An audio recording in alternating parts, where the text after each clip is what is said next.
तो night watcher के इस एपिसोड की शुरुआत वहीं से होती है जहां से पिछला एपिसोड खत्म हुआ था। पिछले एपिसोड के एंड में देखा था जैसे हमारा शाओक्वेन पहुंचता ना उस एरिया में, तो पता चलता है कि एक बंदे की मौत हो चुकी है और हमारे टकले को किडनैप करके लेके जा चुका है।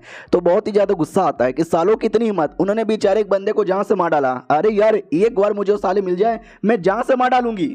हमारा शाओक्वेन भी कहता है ना तुम्हारा गुस्सा यहाँ पे जायज़ है, और जिसको मारा था ना एक बूढ़ी औरत थी, ऊपर से विधवा औरत यहाँ पे थी, तो और ज़्यादा बुरा लगता है। बूढ़े जी बाकी लोग का क्या हालत है, तो वो भी कहता बाकी लोग काफ़ी डरे हुए हैं, हालांकि चोट वोट किसी को नहीं लगी है, मैटर उतना सीरियस नहीं है, आराम करेंगे तो शायद कल तक थोड़ी हालत ठीक हो जाएगी। तो शाओक्वेन भी कहता जाइए तो आराम कर लीजिए, कोई टेंशन की बात नहीं है। वो बुढ़ा आराम करने चल जाता है।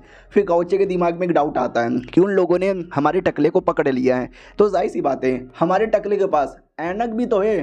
अरे यार वो लोग ऐनक ले लेंगे, वो लोग राजा के बंदे, तो ऐनक लेकर वो राजा को दे देंगे, जिससे क्या होगा उससे हम सब के बारे में मालूम चल जाएगा कि हम टोटल 9 ऐसे ऐसे लोग हैं। और ज़्यादा डिटेल में जाके पता करने की कोशिश करेगा तो ये भी पता चल जाएगा कि उनमें से एक मैं भी आता हूँ, और ये पता चल गया तो 2-3 बड़े बड़े सीक्रेट जो राजा को नहीं पता, किसी और को नहीं पता, वो भी पता चल जाएगा। जैसे कि मैं ही तो मिस्टीरियस आदमी जिसने ज़ेन भाई को यहाँ पे मारा था, और 1-2 छोटी मोटी बातें और भी। अरे यार ये मैटर है ना, सबको यहाँ पे बताना पड़ेगा, तो ये पूरा खबर यहाँ पे डाल देते हैं कि ऐसा ऐसा हो गया। उनका भी रिप्लाई आता व्हाट ऐसा भी हो गया, फक हमको पता भी नहीं चला। हमारा मेन कट्टा भी लगा कि यार मैं उस बेचारे का उम्मीद लगा रहा था उसका क्या रिस्पॉन्स आता है, लेकिन मुझे ऐसा लगता है अब तक तो उसके हाथों से छीन लिया गया होगा। पिछली बार जब काफ़ी बड़ा मैटर हुआ था राजा का, तो बड़े बड़े लोगों ने सपोर्ट किया था, जैसे कि लाइब्रेरी वाला आदमी, ऊपर से सेट का लीडर और हमारी नेशनल टीचर, जिसके चक्कर में जीत पाया। और ये मैटर भी राजा के साथ कनेक्टेड है। आई डोंट नो यार इस बार कौन हमारी हेल्प कर पाएगा और कौन नहीं कर पाएगा।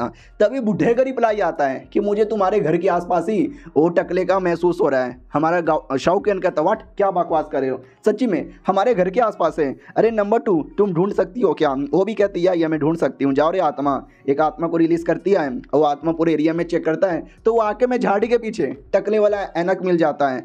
तो सामने से हमारा रिप्लाई आता है कि देखा मुझे विश्वास है, जब उन लोगों ने टकले को पकड़ा होगा तो टकले ने अपने ऐनक निकाल कर फेंक दिया ताकि ऐनक के बारे में कुछ भी आइडिया ना लगे। ये मोंग तो वाकई में काफ़ी चालाक आदमी निकला रे। तो नंबर 1 का भी रिप्लाई आता है या ये मुझे भी ऐसा ही लगा था। तो हमारा शाओक्वेन भी कि नंबर 1 पे तो मुझे हल्का सा शक होता है, क्योंकि ये कन्फर्म है कि इंपेरियल फैमिली का मेंबर है और राजा ये सारा कांड कर रहा है, तो राजा के साथ भी जान पहचान है। साले को कहीं ये सारी बातें डिटेल में तो नहीं ना मालूम। फिर जो हमारा शाओक्वेन एक एक करके सारे बंदे लोग को बताता है कि मैटर एग्जैक्टली क्या हुआ। याद है कुछ समय पहले एक केस हुआ था जिसमें एक मोंग था और प्लस एक प्रिंसेस से प्यार करता था, उसको किसी कमीने मिनिस्टर ने जान से मरवा डाला था। बाद में जो मिनिस्टर है उसको भी सजा यहाँ पे मिल गई थी। तो वो जो मोंग था जिसने प्रिंसेस से शादी की थी, वो अपनी इस मोंग का दोस्त यहाँ पे था, और मुझे ऐसा लगता है उस कांड के पीछे हमारा जो मोंक है ना उसका भी बहुत ही बड़ा हाथ यहाँ पर है। और ये राजा को स्टार्टिंग से इस कांड के बारे में आइडिया यहाँ पे था, जो सुनते नंबर 1 भी कहता है इम्पॉसिबल। तो शाओक्वेन भी देखा ये जो नंबर 1 है ना, न जाने क्यों मुझे इस पर बड़ा डाउट होता है। राजा के बारे में, यही इंपेरियल फैमिली के बारे में कुछ भी मैं बोलूँ सबसे पहले रिस्पांस इसी कुत्ते का आता है। फिर नंबर 4 भी रिप्लाई देता है वेल यार मुझे इसके चांसेस कम लगते हैं, क्योंकि वो जो कमीने लोग थे जिसने प्रिंसेस को मरवाया था उनका हाथ है ना ह्यूमन किडनैपिंग के पीछे भी था, यानी वो लिटरली लोगों को किडनैप करते थे। मगर राजा किसी को किडनैप भला क्यों करेगा? नहीं तुम ही सोचो, राजा कोई ऐसा वैसा आदमी नहीं, राजा देश का पावर, देश का पैसा राजा के हाथ में होता है। अब राजा के पास जब पहले से इतना सब कुछ है तो ये चोरी चकारी और किडनैपिंग करवा के क्या मतलब यहाँ पे होने वाला है? ये तो बिल्कुल वैसा ही है जैसा कि मियाँ खलीफा वजन ने। हाँ इन दोनों बातों को भी विश्वास यहाँ पे नहीं होता। हाँ लेकिन ये वाली बातें सच भी हो सकती हैं। तो हमारा शाओक्वेन और डिटेल में समझाता है कि वेल यार शायद तुमको आइडिया ना हो लेकिन ये सच है। अरे नंबर 4 तुम एक स्कॉलर हो, लेकिन स्कॉलर होने के बावजूद भी दिमाग नहीं लगाते। वो भी कहता है यार इसमें क्या दिमाग लगाना है, जो मेरे दिमाग में आया मैंने बोला।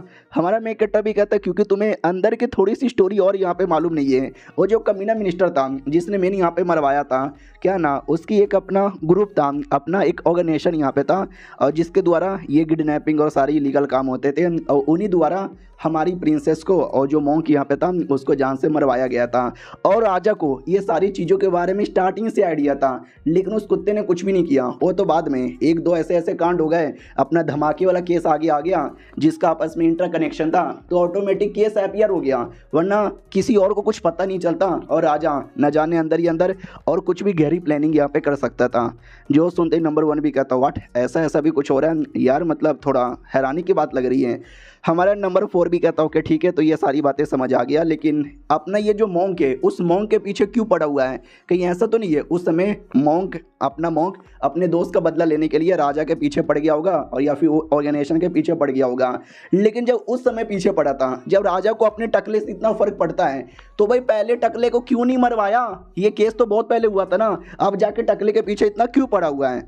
तो हमारा शाहरुख भी कहता है यस तुमने सही बोला, लेकिन मुझे ऐसा लगता है कौन है अपना टकला? एक मामूली सा मॉन्क यहाँ पर है, नहीं वो क्या ही उखाड़ लेगा राजा को? ऐसा राजा को लगा होगा। जो सुनते ही नंबर 4 भी कहता हाँ लेकिन अब क्या उसने ऐसा कर दिया जो राजा की फट रही है? तो शाहरुख भी कहता सोचो उसने हाल फिलहाल में ऐसा क्या कांड किया है जिससे राजा की जल सकती है। जैसे कि उसने शाहरुख को आके बचाया था, उसकी हेल्प की थी ये लोटस वाले केस में। तो ऐसे 2-3 उसने और भी आजकल काफ़ी बड़े बड़े इवेंट यहाँ पे कर लिए हैं और हो सकता है राजा को इसके बारे में आइडिया लग चुका है।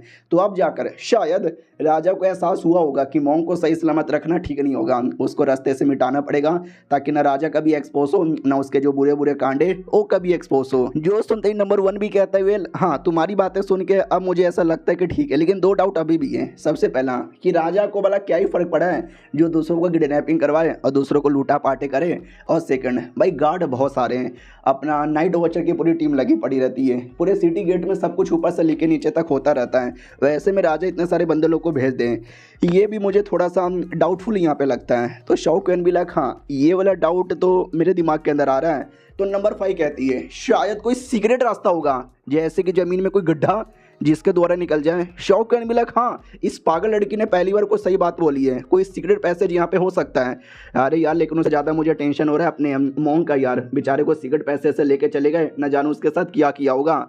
जो सुनते ही हमारा बुढ़ा कहता है वेल हो सकता है मारा होगा, टॉर्चर किया होगा, लेकिन जान से नहीं मारा है और वो जान से मार भी नहीं सकते, इसकी गारंटी मैं लेता हूँ। इनको डाउट आता है व्हाट, अबे बुढ़े तू कैसे गारंटी ले सकता है? तो बुढ़ा भी कहता है क्योंकि उस मॉन्क में ऐसी कोई बात है जिसके चक्कर में उसको मारना इतना आसान नहीं है। और वो क्या बात है ये मैं तुमको नहीं बता सकता क्योंकि सबके अपने सीक्रेट होते हैं, ये उसका सीक्रेट है, उसके बिना परमिशन से मैं नहीं बता सकता।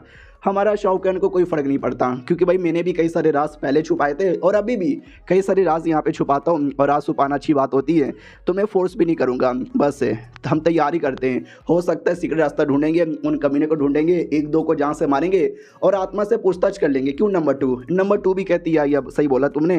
फिर अगले दिन की बारी आती है, अपने नाइट वॉचर वाले सारे बंदे लोग से मिलता है, बाय बाय करके अपनी वो वाली जो प्रिंसेस थी जैन भाई की बीबी उसके घर पे आता है, मुंह फुला के बैठी थी। तो ये भी कहता है गुस्सा थूक दो, आने में टाइम लग गया। बाय द वे मुझे किसी और का और महसूस हो रहा है, कौन है यार? तो पानी के अंदर ध्यान जाता है और पानी के अंदर जो उसने लोटस वाला पार्ट दिया था ना, उसमें वाकई में जान आ रही थी। बोला गया था उस पार्ट को वापस उगाना पॉसिबल ही नहीं है, लेकिन शाहरुख को अनुमान लगा था अगर प्रिंसेस के पास होगा तो उग जाएगा। तो महसूस हो रहा है कि वाकई में ये उग रहा है। अब वाकई में उगता है या नहीं उगता वो तो किसी और वीडियो में पता चलेगा। तो मिलते हैं किसी और एपिसोड में, जब तक के लिए बाय बाय।